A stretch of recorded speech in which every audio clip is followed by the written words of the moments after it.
Hi, I'm Bishop Richard Graham, and I bring you these brief words at the end of the 2015 Assembly of the Metropolitan Washington, D.C. Synod.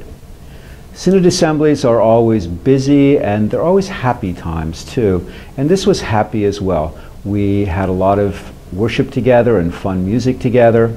We adopted a mission spending plan that takes us in some new directions for our synod. We heard a lot about Martin Luther. We talked about how we might celebrate the 500th anniversary of the Reformation in 2017. We just had a good time.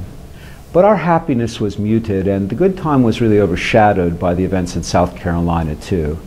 We didn't really know how to respond, and it took us a while to realize how grief-stricken we all were. And in the end, we adopted a resolution that calls for the whole synod to realize that it needs to take action to combat racism in our communities and in our congregations and in our hearts too. And we passed in that resolution the request that every church council would set aside some time to talk about race in America and in the church, and we certainly intend to do that in our synod. At our Synod Assembly, we received the last report from John Handley, who's been our treasurer now for 8 years, whose term of office is up. We elected someone to take his place, but we certainly didn't anticipate that anybody would replace him. John has been a wonderful financial manager for us, but also a real voice of the gospel for us, and we'll miss him a lot. We plan to find other work for him to do. We were sad, and we were happy, we were joyful, we were distressed. We experienced pretty much every possible human emotion in the last couple of days. But we did our work, and we did it with God's blessing, and we're glad now to be finished. But we're excited already about next year, and we look forward to every chance we have to get together.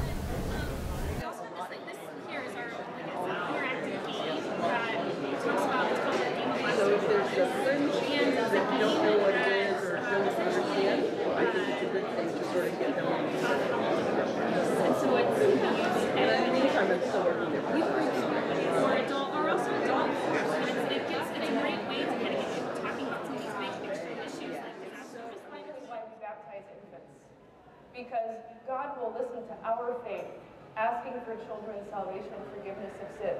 He wants them to believe too, of course, but he's willing to start with our believing for them and bringing them to him and asking for this. You know, it wasn't always the case that there were 8 million Lutherans in the United States. There were no Lutherans anywhere until almost 500 years ago. Martin Luther in Germany stayed up late one night and decided to update his status. And he posted on his wall 95 things that he hoped his friends would comment on or share. Little did he know the church would unfriend him.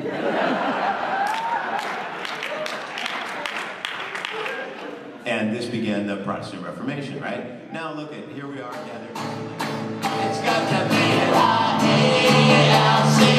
It's gonna be